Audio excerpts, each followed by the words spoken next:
Assalamu alaikum everyone, it's me Talha Javed. Today we are going to start our subject enzymology and metabolism.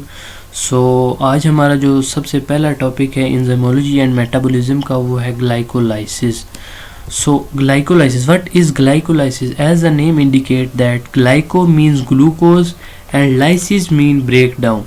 So the breakdown of glucose is known as glycolysis and the breakdown of glucose with or without oxygen, यानी कि अगर oxygen की presence में glucose की breakdown होगी तो हमारे पास जो एंड प्रोडक्ट बनेगा वो होगा पायरुवेट, और अगर ऑक्सीजन की एब्सेंस में और ग्लूकोज की ब्रेकडाउन होगी तो हमारे पास लैक्टेट जो है वो प्रोडक्ट बनेगा. सो इन दोनों को अगर कंक्लूड करें तो हम कहेंगे कि ऑक्सीजन की प्रेजेंस में या फिर ऑक्सीजन की एब्सेंस में जब ग्लूकोज की ब्रेकडाउन होगी तो हमारे पास जो प्रोसेस है इसको हम ग्लाइकोलाइसिस कहते हैं. तो ये बेसिकली एक सीक्वेंस ऑफ रिएक्शंस है जिसके अंदर स्टेप्स हैं बहुत सारे केमिकल रिएक्शंस के, जिनके बाद हमारे पास पायरुवेट या फिर लैक्टेट बनता है. तो इसकी जो केमिकल इक्वेशन है वो ये है कि C6H12O6, यानी कि जो ग्लूकोज है वो कन्वर्ट हो रहा है 2 into C3H4O3, यानी कि दो मालिक्यूल पायरुवेट के. ये बेसिकली पायरुवेट का फार्मूला है C3H4O3 प्लस 4 ATP, यानी हमारे पास 4 ATP के मालिक्यूल जो है एज ए बाय प्रोडक्ट के वो हमारे पास में आ रहे हैं. अब ये जो ग्लाइकोलाइसिस का प्रोसेस है it is 10 step based chemical reaction, यानी इसके अंदर 10 स्टेप्स होते हैं, यानी 10 डिफरेंट केमिकल रिएक्शन होते हैं, उसके बाद जाके पायरुवेट हमें मिलता है. इसके अंदर 2 फेजेस हैं. जो फर्स्ट फेज है उसको हम प्रिपरेटरी फेज कहते हैं and the second one is the oxidative phase. अब जो पहला है प्रिपरेटरी फेज, इसके अंदर जैसे कि नाम से पता चला कि प्रिपेयर करना, यानी किसी चीज़ की फॉर्मेशन के अंदर प्रिपरेशन के अंदर जो फर्स्ट वाला स्टेप है उनको हम प्रिपरेटरी फेज कहते हैं. तो टोटल 10 स्टेप्स जो हैं उनमें से फर्स्ट जो 5 हैं उनको हम क्या कहते हैं, वो हमारा प्रिपरेटरी फेज होता है. ये इन्वेस्टमेंट फेज है, इसके अंदर 2 ATP की मॉलिक्यूल जो है उनकी लॉस होती है, और इसके अलावा जो इन 5 स्टेप्स के बाद जो हमारे पास 2 कंपाउंड्स वो बनते हैं वो ये हैं G3P and the second one is the dihydroxy acetone phosphate यानी DAP. तो ये जो 2 प्रोडक्ट हैं ये फर्स्ट 5 स्टेप्स के बाद हमें मिलते हैं.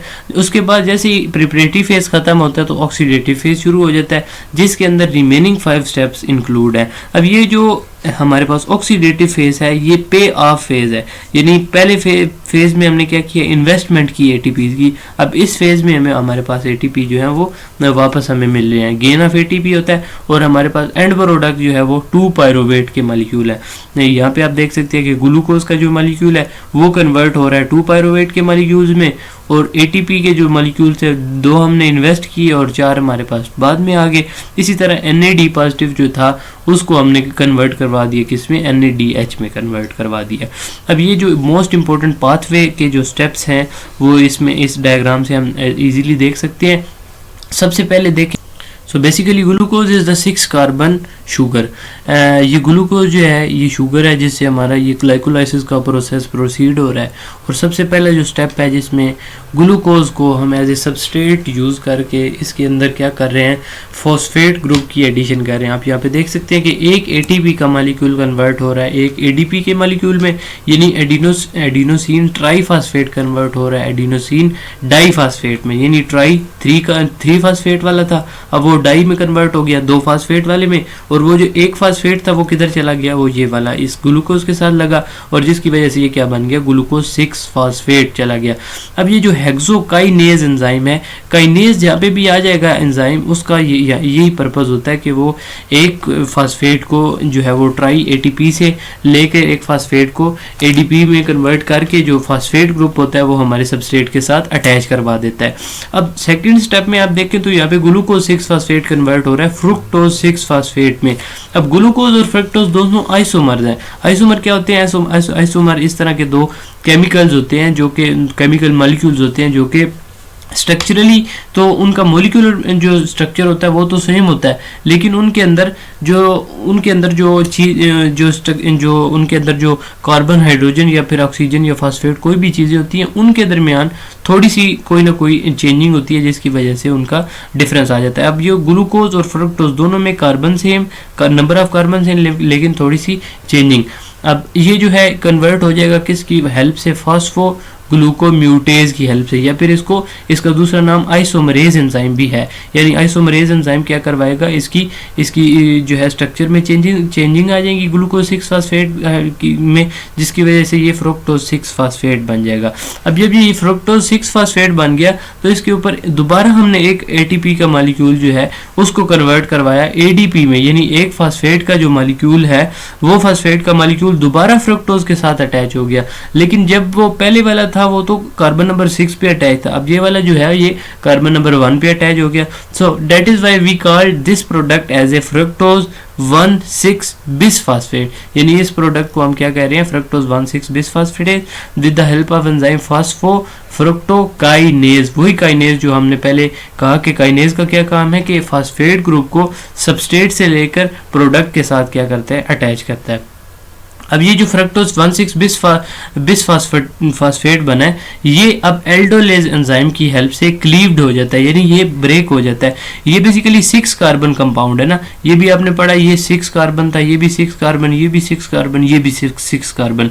लेकिन अब ये 2 कंपाउंड में तब्दील हो गया, 2 एलिमेंट्स में इसकी क्या होगी, क्लीवेज होगी। एक भी 3 कार्बन कंपाउंड है और दूसरा जो है वो भी 3 कार्बन कंपाउंड है। तो जो पहला है वो क्या है, डाईहाइड्रोक्सी एसीटोन फास्फेट, जबकि दूसरा जो है वो G3P या फिर ग्लिसरल्डिहाइड 3 फास्फेट है।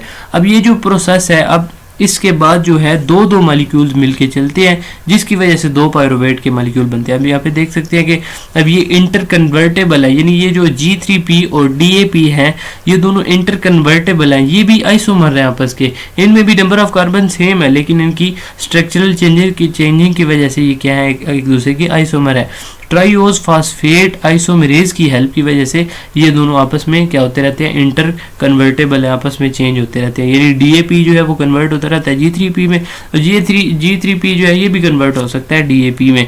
अब ये जो G3P है इसके अंदर हाइड्रोजन की एडिशन होती है। अच्छा याद रहे कि अब यहाँ तक जो ऊपर हमने पढ़ा ये प्रिपरेटरी फेज था, अब यहाँ पे इससे नीचे जितने भी स्टेप्स हैं ये सारे इंक्लूड हैं किसमें, ऑक्सीडेटिव फेज में। ऑक्सीडेटिव यानी हम यहाँ पे क्या करेंगे, हाइड्रोजन की जो है वो यहाँ से हम रिमूवल करवाएंगे। तो यहाँ पे आप देख सकते हैं कि इसमें हाइड्रोजन की यहाँ से रिमूवल करवा के यहाँ पे एडिशन करवाई with the help of this phosphate, यानी NAD जो के 2 मॉलिक्यूल जो है NADH में कन्वर्ट हो गए, और इसमें जैसे ही कन्वर्ट हुए तो हमारे पास एक फास्फेट का ग्रुप जो था वो यहाँ पे कार्बन नंबर 1 के साथ, और जो एक फास्फेट का ग्रुप था वो कार्बन नंबर 3 के साथ अटैच हुआ, और ये क्या बन गया, 1,3 bisphosphoglycerate with the help of enzyme dehydrogenase, यानी ये सारा सबस्ट्रेट का नाम है, ग्लिसरल्डिहाइड 3 फास्फेट जिसके ऊपर इसने एक्ट किया।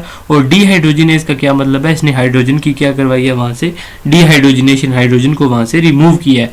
अब 1,3 बिसफॉस्फोग्लिसरेट के अंदर हमने देखा तो 2 ATP के मॉलिक्यूल कन्वर्ट हो रहे हैं 2 ATP के मॉलिक्यूल में, यानी ये ऊपर हमने क्या किए थे, इन्वेस्ट किए थे, यहाँ पे हमें ATP वापस मिल रहे हैं। तो यहाँ पे 2 ATP के मॉलिक्यूल निकल रहे हैं, और यहाँ पे जो फास्फेट के ग्रुप अटैच हुए हैं इसके साथ, तो इसकी वजह से यहाँ पे जो 1 वाला फास्फेट ग्रुप था ये इसके साथ अटैच हो गया। अब यहाँ पे सिर्फ 3 फास्फोग्लिसरेट का जो है वो मॉलिक्यूल रह गया।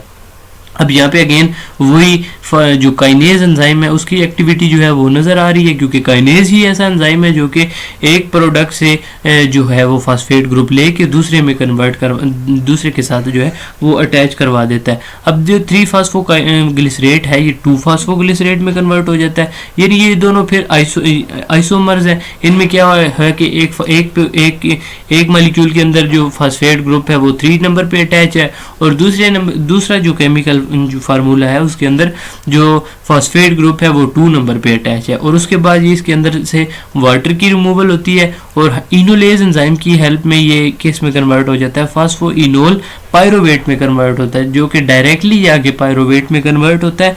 और इसी प्रोसेस के दौरान क्या होता है कि 2 ADP के मॉलिक्यूल हमें फिर 2 ATP के मॉलिक्यूल देते हैं। तो यहाँ से हम देखा तो हमें 4 ATP के मॉलिक्यूल बन गए 2 स्टेप में, और ये जो एंड पे हमारे पास पायरोवेट के 2 मॉलिक्यूल बन गए। अभी सो हमने यहाँ पे डायग्राम में भी देख लिया कंप्लीट, और हमने पहले इसकी डिस्क्रिप्शन में भी देख लिया था कि ग्लूकोज कन्वर्ट हो रहा है टू पायरुवेट के मॉलिक्यूल्स में। अब एक ये चेन चल रही है, इसी तरह एक ये भी चेन चल रही है, तो इस तरह हमारे पास 2 पायरुवेट के मॉलिक्यूल्स हो रहे हैं।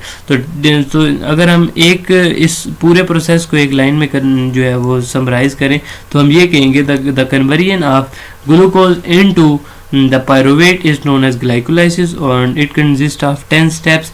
और इसके अंदर 2 फेज हैं, प्रिपरेटरी फेज, ऑक्सीडेटिव फेज, जिनकी हमने डिटेल हम यहाँ पे हमने इसको देख लिया। Thank you so much for watching my video. अल्लाह हाफिज़।